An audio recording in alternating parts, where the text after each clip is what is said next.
Hey guys, good morning, welcome back to my YouTube channel. आप देख रहे हैं वारुण क्लासेस। आज हम करेंगे क्लास 10th इकोनॉमिक्स का चैप्टर नंबर 4 ग्लोबलाइजेशन। तो चलिए स्टार्ट करते हैं। अब ग्लोबलाइजेशन समझने से पहले आज का जो फर्स्ट टॉपिक है वो है प्रोडक्शन अक्रॉस कंट्रीज।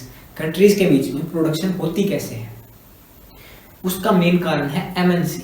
एमएनसी के थ्रू दो या दो से ज्यादा कंट्रीज के बीच में ट्रेड होता है। एमएनसी क्या होती है? Multinational company.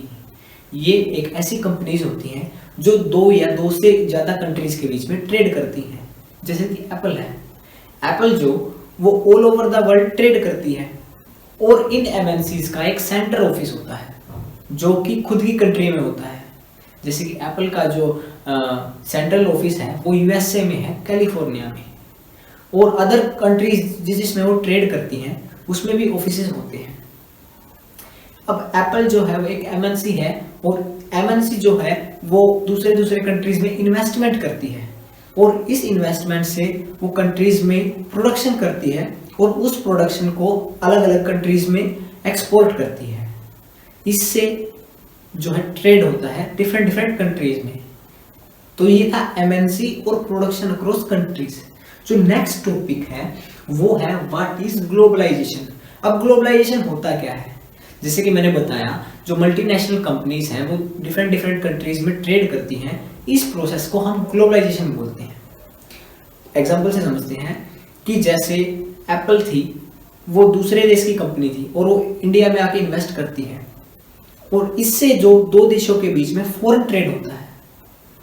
यहाँ की एप्पल की कंपनी, एप्पल जो कंपनी है वो यूएसए से है और वो इंडिया में आके इन्वेस्टमेंट करती है और इंडिया की जो कंपनीज है वो यूएसए में जाकर इन्वेस्टमेंट करती हैं। इससे दो कंट्रीज के बीच में फॉरेन ट्रेड होता है और इस प्रोसेस को हम ग्लोबलाइजेशन बोलते हैं। तो ये था ग्लोबलाइजेशन। अब जो नेक्स्ट टॉपिक है वो है factors that have enabled globalisation. Globalisation basically होती कैसे है?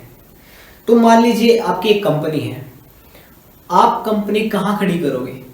जहां पर बेस्ट ट्रांसपोर्ट फैसिलिटीज होंगी। मान लीजिए आपने किसी भी कंट्री में इन्वेस्टमेंट कर दी और वो इन्वेस्टमेंट करके आपने प्रोडक्शन भी कर ली, लेकिन आपके जो गुड्स हैं वो पब्लिक तक पहुंच नहीं रहे क्योंकि वो कंपनी आपने ऐसी जगह खड़ी कर ली जहां पर ट्रांसपोर्ट फैसिलिटीज अच्छी नहीं है। तो पब्लिक थी हमारी, उस तक रीच नहीं है हमारे प्रोडक्ट की, मतलब कहा जाए कि वहां पर हमारी प्रोडक्शन अच्छी नहीं होगी। नेक्स्ट है चीप लेबर। जहां पर आपको सस्ती लेबर मिलेगी आप वहीं इन्वेस्टमेंट करेंगे। जैसे कि चाइना जो है वो वहां पर सबसे चीप लेबर मिलती है, सस्ती लेबर मिलती है, इसलिए जो मेन कंपनीज हैं वो चाइना में इन्वेस्टमेंट करती हैं।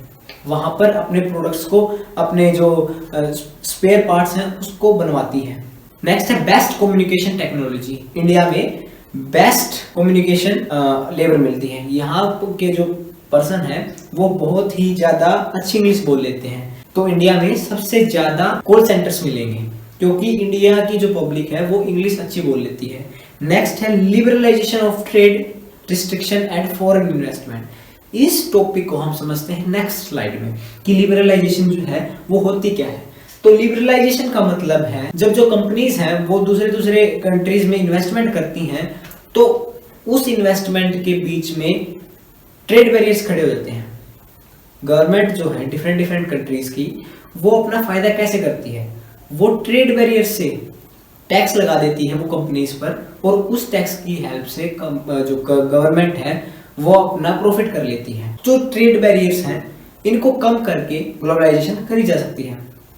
ग्लोबलाइजेशन, मान लीजिए एक कंट्री है, वहां पर ट्रेड बैरियर्स बहुत ज्यादा है, वहां पर हैवी टैक्स है, तो आप वहां पर कभी भी इन्वेस्टमेंट नहीं करेंगे। लेकिन एक कंट्री है वो फ्री ट्रेड है, वहां पर ट्रेड बैरियर है ही नहीं, तो आपको गवर्नमेंट को कुछ पैसा देना ही नहीं है, तो वहां पर ग्लोबलाइजेशन अच्छे से होगी। अब जो नेक्स्ट टॉपिक है वो है World Trade Organization. World Trade Organization एक ऐसी ऑर्गेनाइजेशन है जो ग्लोबलाइजेशन के ट्रेड रूल्स को देखती है।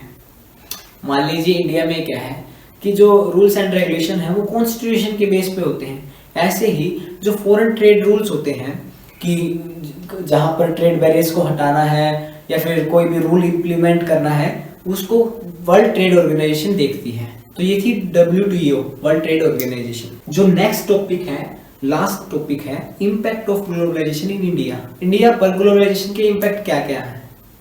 तो बेसिकली क्या है, फॉरेन इन्वेस्टमेंट हैज इंक्रीज्ड। मान लीजिए ग्लोबलाइजेशन को हम प्रेफर करते हैं, तो ग्लोबलाइजेशन को जब हम प्रेफर करेंगे तो बाहर की कंट्रीज आएंगी और इंडिया में इन्वेस्टमेंट करेंगी।